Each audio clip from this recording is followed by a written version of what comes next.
Dude, so check this video I found, right? It's one streamer called Snowcone. Now, she's complaining about how hard it is to stream because you don't make enough money and $10,000 a month is just not enough. Dude, what the flip? When the average annual salary in the US is about $66,622. If you earn $10,000 a month, annually it's 120k. That is a damn good salary, dude. And she's complaining that, oh, I'm not earning enough money. Dude, what are your thoughts on this? Y'all know how expensive it is to keep up with content creation? You could get a 10k check from Twitch. What the fuck is a 10k check when you gotta spend 5k on trips just to travel, $500 on setup shit, fucking $2,000 on your rent, fucking $200 on Wi-Fi, $200 on IRL toolkit, you gotta pay the clippers, pay a YouTube editor. Chat, I don't think y'all realizing I be going in the negative doing this shit, okay? Dude, I just watched the video now. Listen, first of all, I can understand the sentiment of if you are a streamer, especially an IRL streamer, and any amounts of money you make, you invest it back into your stream to do shit, right? We see Speed do this. We see Kaisenat do this. We see lots of IRL YouTubers do this, right? But the thing is, this just kind of sounds like this person is trying to make an excuse to make content off of their need to constantly go on vacations. Because, yeah, 10K, it's a shit ton of money. It's way more than I make. And I think that I earn pretty good. That's just insane. If your content revolves around you traveling and doing all this shit and it's not sustainable because it costs too much of your income, you should probably reevaluate what you're doing, because if you're not like investing or saving up money as a streamer, you're setting yourself up for failure. I've seen a lot of streamers they've been on the platform for a long time. They have a lot of viewers, but they make the mistake of spending everything as they make it. And when they do that, they end up with nothing. So the fact that this person is upset with the fact they're not earning enough money, maybe you should try and do content that is reasonably within a set budget, and then you should actually have a savings account going so that you can actually see your revenue grow over time and not have yourself in this kind of predicament. You don't have to go all over the place, go on vacations, spend all this money, live this unnecessarily bougie lifestyle just to have people watch you. This video itself had like 10 views, so clearly you're not making that many views on YouTube. I would recommend that if you are streaming, multi-stream. Don't just stream on Twitch, stream on Kick, stream on YouTube.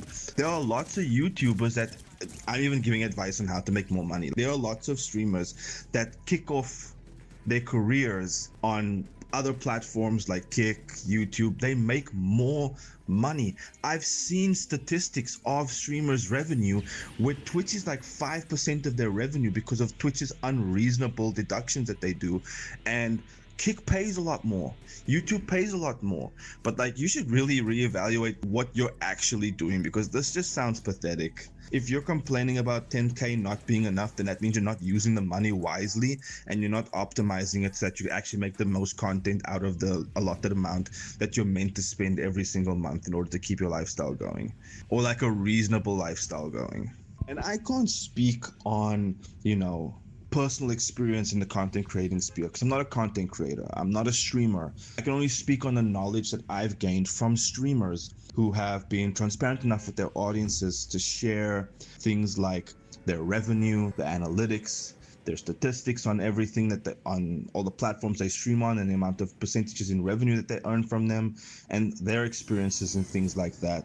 So that's all I can speak on with regards to that, but I can also just speak from the grounds of common sense, right? Every human should have the ability to have common sense and do critical thinking in order to actually come to conclusions and make decisions based off of that to better their lives, right?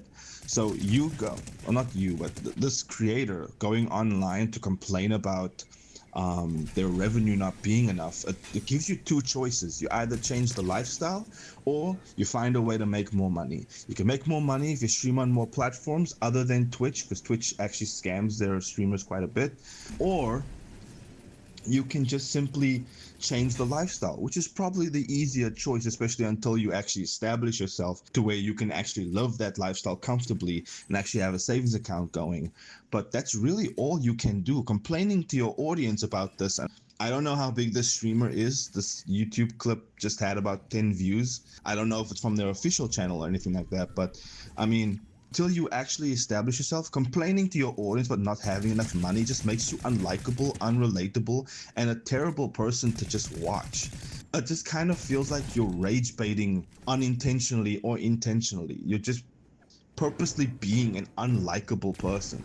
I know that everyone in the world is different, but it's really hard to imagine people actually just enjoy being this unlikable and not even realize it, to be ignorant enough to not even realize that they're being so fucking unlikable.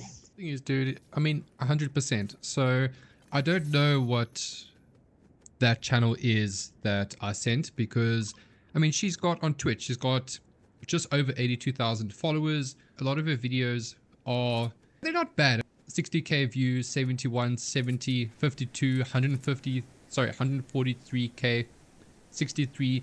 They're not bad. And the thing is, a lot of these are her playing games and just chatting at the desk.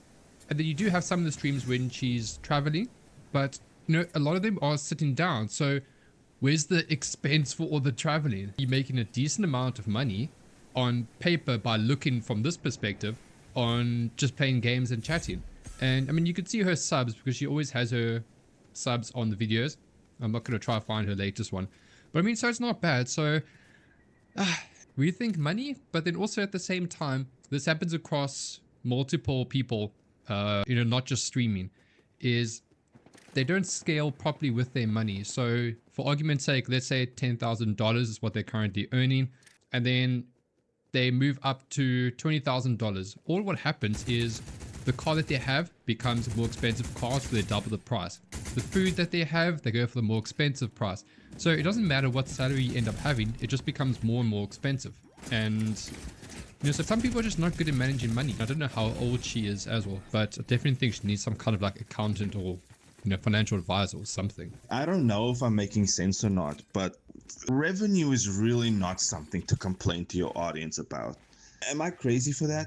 Like, people want their content creators to be more relatable and down to earth and actually try and connect with them, like, you know, as real people. You know, that in content creation, you have this facade, you have this face you put on, or you maximize your habits and stuff to the max to be entertaining and stuff, but people also just want somebody to be real.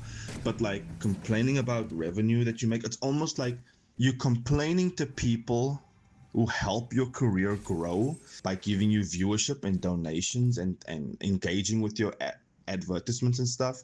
You're complaining to them that you're not making enough money when you already make more money than 90% of the people that's watching you.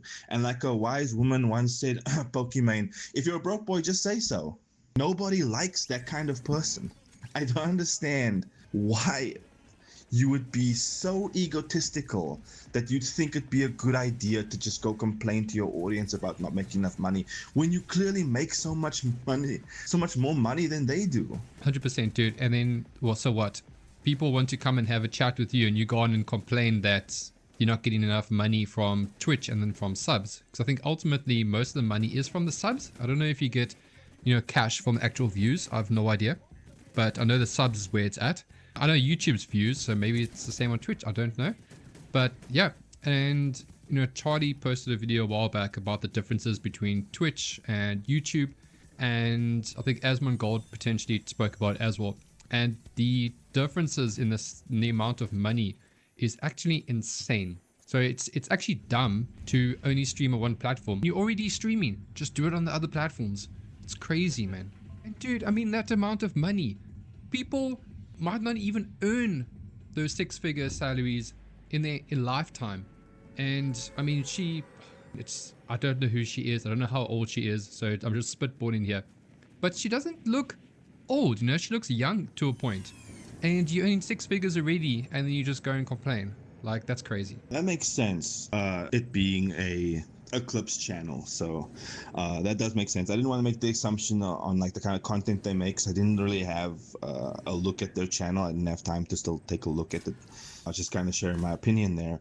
But you know, it still remains the same. If her travel content is some kind of special kind of content she does, then that makes it worse, because now you're complaining about something that isn't even part of your mainstream kind of content that you create. You sit there and you play video games, right? And you earn such a huge amount of money just for doing that, and you're complaining about not having enough to travel more and basically not having enough to spend more on yourself. It's so pathetic, man. Honestly.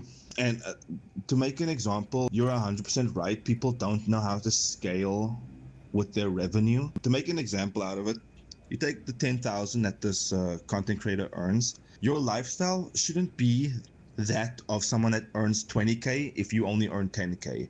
You should have the lifestyle of someone that earns 5K, just as an example. So you can take 50% of that and invest it and save it, because you want to create more opportunities to earn revenue elsewhere as a content creator, especially because your career is so volatile, right? You have no idea whether it's going to flop or whether it's going to peak up, if it's going to, as the meme goes, stonks, or if it's going to just plop down to the ground, you're just going to become irrelevant, or if you're just going to stay right there in that same area for the next 5 years or so. Right? You have no idea what's going to happen with your career, because it all depends on your audience, right? And how you come across to your audience. So it just baffles me so much that people don't understand such a basic concept of like managing your money. And it's just really sad, man. 100%, dude. I mean, you should have a certain amount of your money that you allocate to certain things, and then I mean, majority should actually go to savings, and that's what a lot of people actually get wrong. And then the other part I wanted to point out, if you're struggling with this and traveling because it's too expensive and that's your type of content, like I mentioned, I mean, she's putting a decent amount of views for sitting behind the computer or whatever she's on and then playing games. So just do that a bit more, and then limit the amount of time that you're doing the traveling. It's not that difficult. So just to fact check before I start speaking, I went to go make sure. So on Twitch, so the differences between Twitch, YouTube, and Kick is the revenue split that content creators make on Twitch versus other platforms is much higher on Twitch's side. So from Twitch's side, it can go from a 70-30 for very specific creators to a 50-50 split for Twitch streamers. So for example, if you get $5 from a sub, right, on Twitch, and Twitch takes their 50 share, so now you end up with $2.5, and then you get taxed on that, and then you walk away with roughly $1.8 to $1.7 per sub. That's how the revenue gets funneled until it actually reaches the content creator, which is insane, because you see people on Kick or YouTube make a lot more money, because Kick offers a 90 to 95 to 5 split. So Kick only takes 5% of that streamer's revenue per subscription, or per the revenue split, right? Only 5%. And then YouTube, I'm not entirely sure on YouTube. I just checked Kick and Twitch.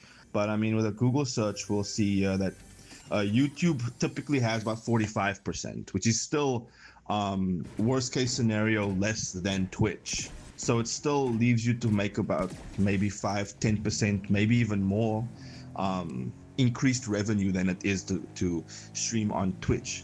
So if you multi-stream, you get revenue from all three of them. Just saying.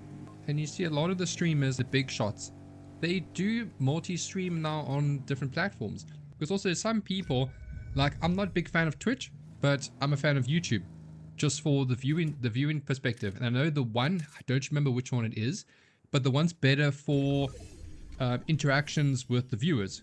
Now, I don't remember which one it is, but so people might actually like that one instead. So you could miss out quite a decent amount of money by restricting yourself. And at the same time, it's crazy what some of these platforms actually take from the streamers. I also think that it might be lower for new streamers and then higher the more exposure you get or the more experience that you have. But I'm just taking a shoot at this. I have no idea because I don't do it. A lot of people don't want to stream on Kick because Kick had a bit of a bad reputation back when it came out with the whole gambling and all that past drama shit.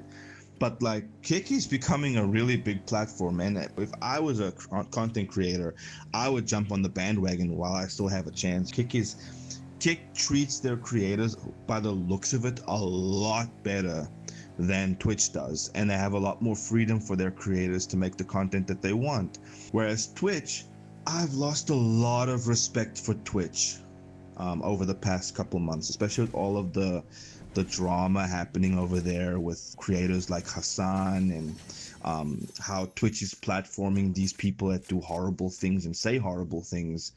So I've lost a lot of respect for Twitch. That's not my scene. That's not my atmosphere that I like there. So I've kind of just stopped using Twitch completely. I'm almost exclusively now watching YouTube live streams, or here and there I go on to Kick as well. I just prefer YouTube just because I'm always pretty much on YouTube. So I'm just, if people that are streaming on YouTube, I just watch it on YouTube because it's a lot more convenient for me. But yeah, I've just kind of stopped using Twitch completely. I remember about that when Kick came out, and I mean, it was very popular on there. But yeah, I mean, I haven't seen anything negative in a long time here. If Kick does like the 90% goes to the creator, I know if I was a streamer, I'd definitely put, one of my priorities in there, because that is crazy. And I mean, like we spoke about, it's the same across all platforms. Just do it anyway. You aren't restricted. And that's crazy about Twitch, man. I haven't looked into the Hassan thing, but I mean, I'm not going to dive into that right now. But I've just seen some bad posts about it, and that used to be Kick in the day, huh?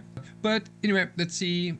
At least the snowcone chick has got quite a lot of possible new subscribers and a lot of views because of this. So well done to her for doing this trash. Dude, it comes down to two things at the end of the day: either reevaluate your lifestyle or the means at which you make income.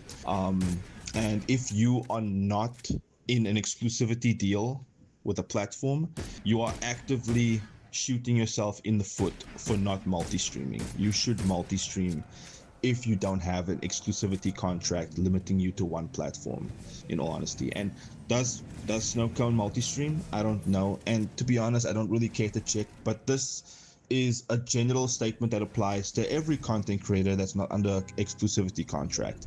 You should multi-stream. Just do it.